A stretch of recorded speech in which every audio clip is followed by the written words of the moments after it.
এই জিনিসগুলো আমার মেয়ে অনলাইনে অর্ডার করে পাঠিয়েছে। ওকে যদি কোনো সময় একটা জিনিস অর্ডার করতে বলে একসঙ্গে 2-3টা জিনিস অর্ডার করে, যার জন্য ওকে কিছু আমার বলতেও খুব খারাপ লাগে, কারণ ও একটা জিনিস কোনো সময় অর্ডার করে না।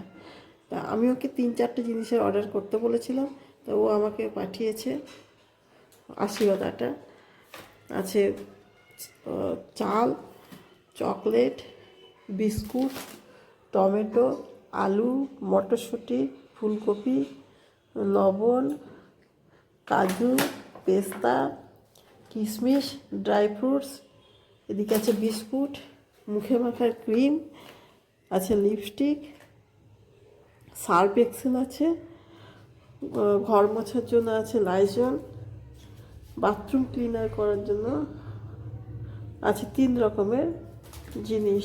তো এত তো আমার লাগেই না, যাই হোক এত সব জিনিস ও অর্ডার করে দিয়েছে।